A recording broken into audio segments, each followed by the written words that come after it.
Welcome to டிஜிஸ் cooking. இன்னைக்கு நம்ம என்ன செய்ய போறோம்னா ஒயிட் சாஸ் பாஸ்தா.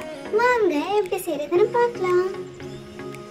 முதல்ல பாஸ்தாவை வேக வச்சுக்கலாம். அதுக்கு ஒரு கடாயில் 3 கப் அளவுக்கு தண்ணி, அதுக்கப்புறமா 1 டேபிள் ஸ்பூன் அளவுக்கு எண்ணெய் விட்டுட்டு அதுக்கப்புறமா தேவையான அளவு உப்பு சேர்த்துக்கோங்க. லைட்டாக கொதிச்சு வந்ததுக்கப்புறமா 1 கப் அளவுக்கு பாஸ்தா சேர்த்து வேக வச்சு எடுத்துக்கலாம்.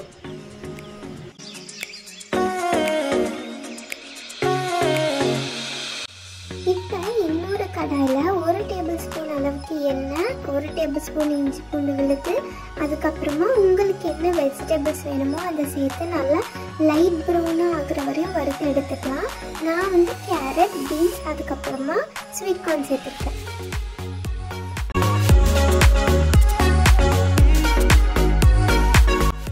அதே கடாயில் 1 டேபிள் ஸ்பூன் பட்டர் சேர்த்துக்கலாம்.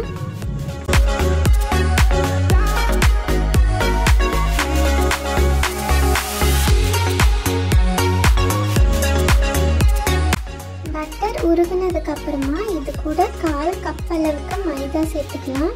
மைதா லைட்டாக வந்து ரோஸ்ட் ஆனதுக்கப்புறமா 1/2 கப் அளவுக்கு பால் சேர்த்து நல்லா மைதாவை கரையிற அளவுக்கு நம்ம வந்து பாயில் பண்ணிக்கலாம்.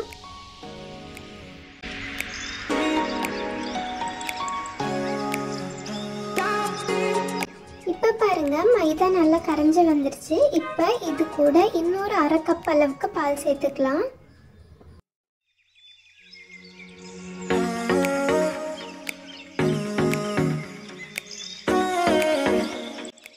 இது கூட நம்ம வறுத்து வச்சிருந்த வெஜிடபிள்ஸ் எல்லாம் ஆட் பண்ணிக்கலாம்.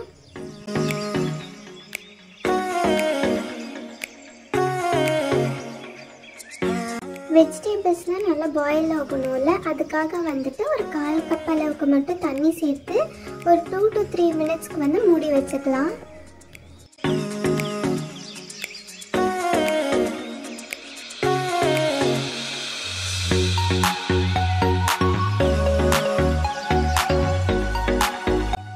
இப்போ இது கூட தேவையான அளவுக்கு உப்பு, அதுக்கப்புறமா 1/2 டேபிள் ஸ்பூன் மிளகாத்தூள், பெப்பர் வந்துட்டு ஒரு 1 டேபிள் ஸ்பூனே சேர்த்துக்கலாம். அப்போ தான் வந்து ஒயிட் சாஸ் பாஸ்தாக்கு வந்து டேஸ்ட் என்ஹான்ஸ் பண்ணி கொடுக்கும்.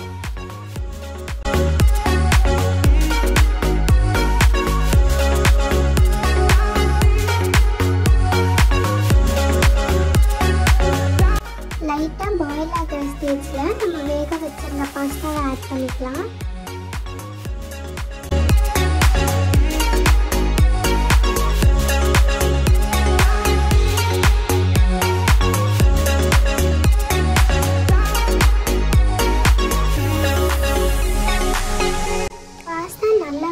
ஒயிட் சாஸ் கூட வந்து பிளெண்ட் ஆகி வரணும்.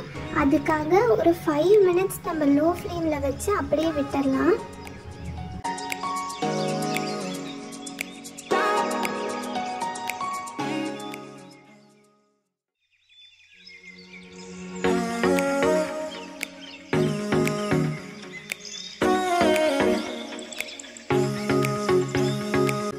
அவ்வளோதான், நம்மளோட டேஸ்டியான ஒயிட் சாஸ் பாஸ்தா ரெடி ஆயிடுச்சு. நீங்களும் இந்த ரெசிபியை கண்டிப்பாக வீட்டில் ட்ரை பண்ணி பார்த்துட்டு எப்படி இருக்குன்னு கமெண்ட் செக்ஷனில் சொல்லுங்கள். இந்த மாதிரி வீடியோஸ்க்கு டிஜிஸ் குக்கிங்கை மறக்காமல் சப்ஸ்கிரைப் பண்ணிக்கோங்க. தேங்க்யூ.